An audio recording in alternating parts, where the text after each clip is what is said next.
Senhoras e senhores, a Ordem do Mérito Industrial foi criada pela diretoria da CNI em 1958 para premiar personalidades e instituições nacionais e estrangeiras que se tenham tornado dignas do reconhecimento ou da admiração da indústria brasileira. Hoje está sendo homenageado por indicação do presidente da CNI, Robson Braga de Andrade, e aprovado pelo Conselho da Ordem do Mérito Industrial, o grande colar da Ordem ao presidente da República Federativa do Brasil, Jair Messias Bolsonaro, pelos relevantes serviços prestados à indústria nacional e ao país. Para fazer a entrega da condecoração, convidamos para que se posicionem na frente do dispositivo principal o presidente da CNI, grão-mestre da Ordem, Robson Braga de Andrade, e o chanceler da Ordem, Amaro Salles de Araújo. E convidamos para receber o grande colar e o diploma da Ordem do Mérito Industrial o presidente da República, Jair Bolsonaro.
Senhoras e senhores, com a palavra o presidente da República, Jair Bolsonaro.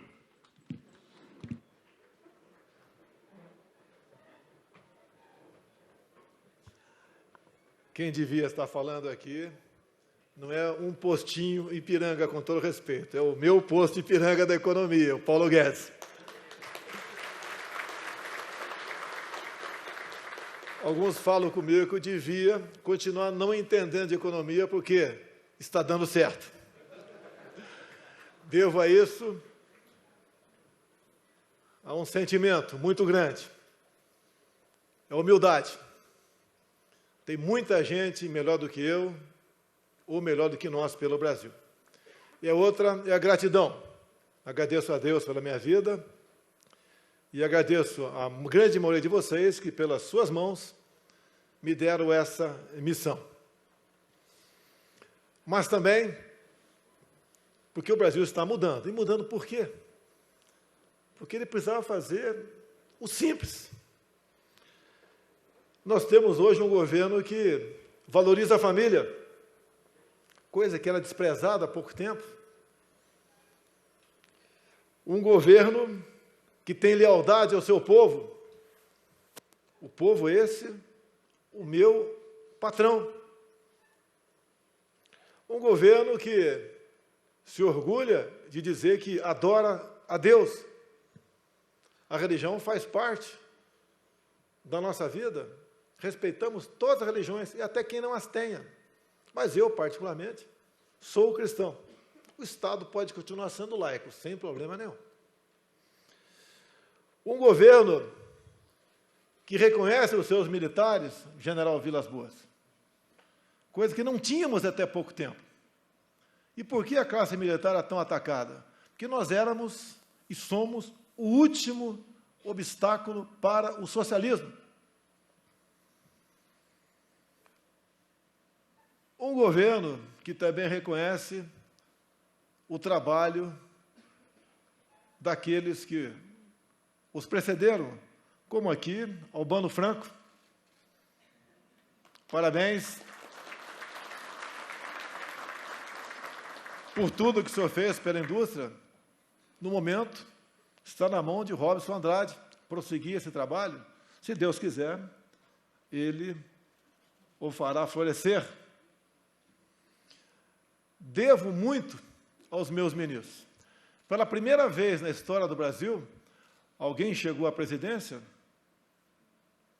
e busca cumprir tudo aquilo que falou durante a campanha, e mais ainda, um governo que teve a liberdade de escolher os seus ministros. Eu sou o técnico do time de futebol, longe de querer ser o Zagallo na Copa de 70. Mas quem entra em campo são os ministros, e aqui temos vários. O mais antigo aqui, o nosso prezado general Augusto Heleno, um símbolo, um exemplo para todos nós.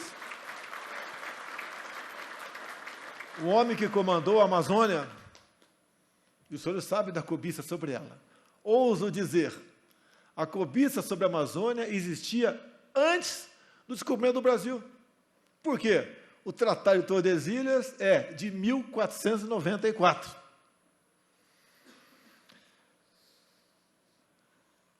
Um governo, então, que com humildade e gratidão busca fazer o melhor para o seu país.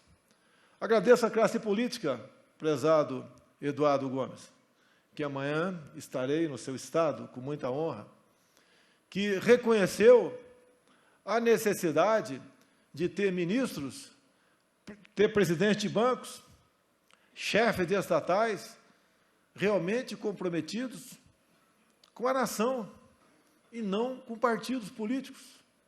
Essa fórmula não deu certo no passado, e eu agradeço aos deputados e senadores por chegarem a esse entendimento, que dessa forma é que nós estamos conseguindo, pelo exemplo, despertar confiança, não apenas dos senhores dentro do Brasil, bem como de fora do Brasil. Há pouco realizamos uma viagem, onde comecei pelo Japão, passei pela China, Emirados Árabes, Catar e Arábia Saudita. A forma carinhosa como nos tratam é inacreditável. E eu posso bem comparar, porque há 3 anos fiz uma viagem parecida e era duro, muito difícil ser recebido com o manto da desconfiança. O mundo está acreditando em nós.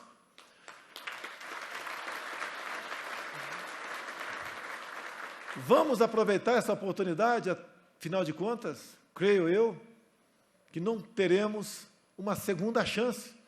Não tem plano B. O plano B que tem é o plano Bolsonaro.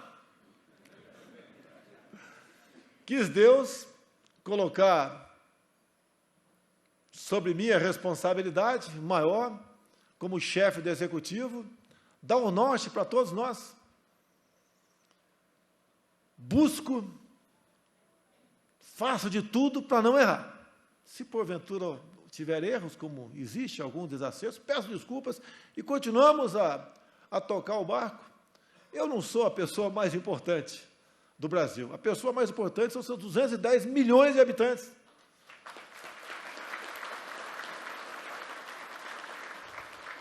Com a abertura do nosso mercado, algumas coisas, algum efeito colateral acontece no Brasil, preço de alguns produtos, mas o país que compra esses produtos, ou os países, se vocês forem olhar na nota do PISA, está lá na frente, e nós estamos lá atrás. Ou nós mudamos de fato, de verdade, a educação, ou o nosso futuro também estará comprometido. Aí eu agradeço ao trabalho da CNI, que também nos ajudam na formação de mão de obra adequada. Tenho aqui o doutor Pacheco, é isso mesmo? Doutor Pacheco, estive na tua empresa há pouco tempo. Talvez tenhamos brevemente o primeiro prêmio Nobel aqui no Brasil. Posso falar? Ele está em vias, de realmente apresentar ao mundo algo revolucionário. Uma pessoa que, no máximo 3, 4 dias, depois de um acidente, no qual ele tenha seccionado a sua coluna, a região cervical, condenado a ser tetraplégico, com o que ele está desenvolvendo, com o que eu vi, né? Pelo que tudo indica, em menos de um ano, essa pessoa quase que volta à normalidade. Problemas algum eles tinham. Falou para mim. As agências, meus senhores, e muitas vezes, para o bem ou para o mal, têm um poder maior do que o Ministério. Essas pessoas têm mandato. São autônomas. E o problema é que ele tinha, numa das agências, praticamente, nós resolvemos. Falta pouca coisa para resolver, para ele que possa dar, não mais um passo, mas o último passo para apresentar o seu produto. O brasileiro tem uma capacidade enorme de criar, de inovar. É um excelente empreendedor. O que ele precisa é ter liberdade. É não ter o Estado atrapalhando o seu trabalho. Esse é o maior trabalho nosso. Há poucos meses eu falei do poder de uma caneta BIC, ou Compactor, depois do Macron aí, que é botar em dúvida a soberania sobre a nossa região amazônica. Nós temos decretos. Por muitas vezes, um decreto vai além da legislação e atrapalha a vida de todos. Eu ofereço aos senhores o que tiver em decreto que, porventura, esteja atrapalhando, nos procurem. Em poucos dias, submetemos essa proposta, novo decreto, à nossa assessoria jurídica e, se for o caso, mudamos o decreto. Tenho falado... O Paulo Guedes, né, me permite chamá-lo dessa maneira, Paulo Guedes, que a função dele, né, como um super-ministro, ele é da economia, é do planejamento, é da indústria e é do trabalho também, 4 ministérios com ele. Tá? E ele é uma pessoa que é extremamente importante nessa questão da desburocratização. Está sob o comando dele a Receita Federal. Dá para imaginar o número de instruções normativas que tem lá? Nós devemos reduzir isso daí. Cada instrução normativa tem que ser muito bem pensada. Tem que atender os interesses do Brasil e não de grupos.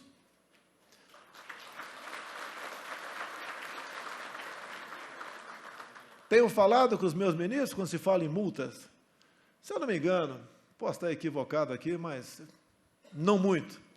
A questão de 40 anos atrás, a Inglaterra tirou o poder dos seus fiscais, porque chegou um ponto que aquele modelo lá adotado atrapalhava quem queria produzir. Aqui nós temos que racionalizar isso daí. Hoje o homem do campo está menos apavorado ou está mais ou menos feliz com a fiscalização. Ele não recebe mais um fiscal com uma caneta na mão, pronto para multá-lo.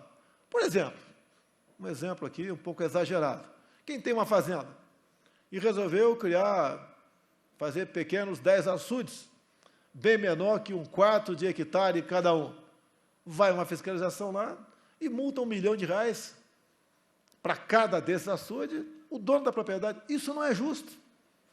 Se tiver errado, vamos conversar com ele. Vi outro dia, não é um empresário, um líder religioso, com uma multa de R$200 milhões.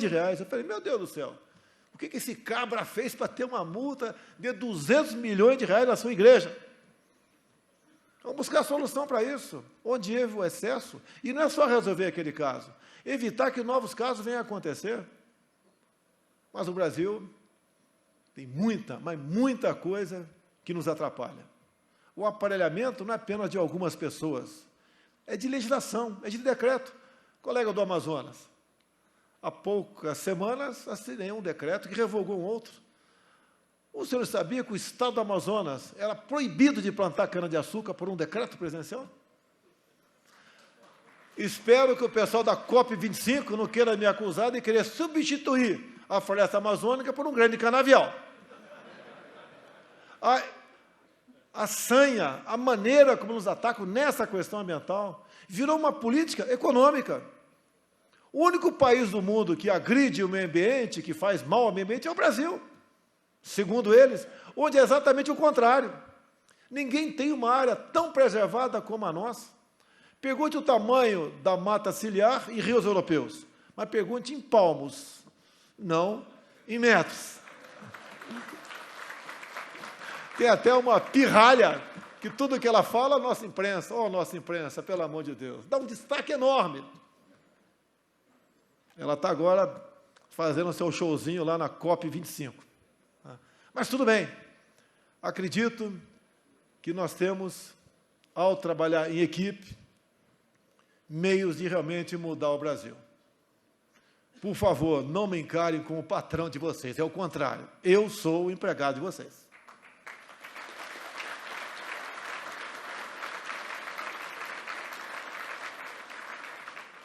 Eu não quero ninguém chegando para mim pedindo favor. Não me sinto bem. Não é favor eu atendê-los, é obrigação. Acredito em vocês, tenho certeza que vocês estão aqui porque acreditam no Brasil. Nós temos o que nenhum país do mundo tem. Nós temos como mudar o destino da nação. E Deus, entendo eu, nos deu essa oportunidade. Vamos juntos, meus amigos, meus irmãos, trabalhar o futuro do Brasil. Como disse o Paulo Guedes há pouco tempo, né? Até naquela época ele ficou meio... Paulo Guedes, nós já passamos dos 60, Paulo Guedes. Aqui está uma pancada de gente a mais de 60. Nós já estamos com o prazo de validade vencido. Vamos viver intensamente os últimos dias para deixar para os nossos filhos e netos a certeza que eles não terão que sair do Brasil por causa de uma ideologia que não deu certo em lugar nenhum no mundo, e ainda alguns temem em colocá-la em prática aqui no Brasil.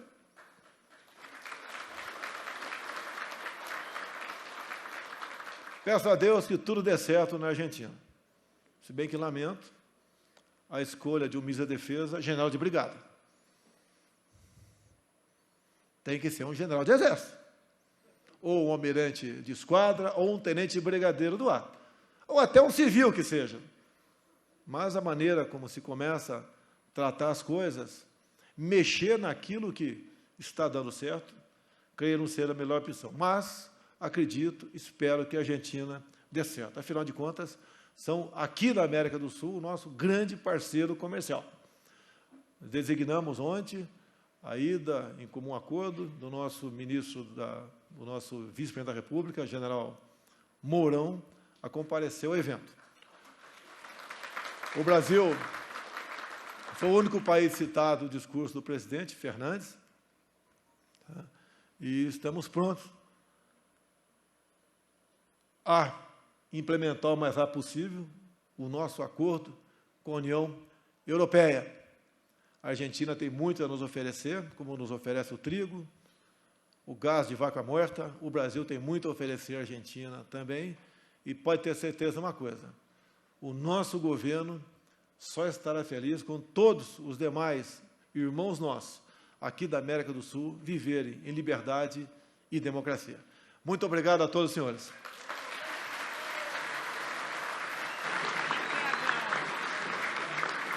Está encerrada esta solenidade.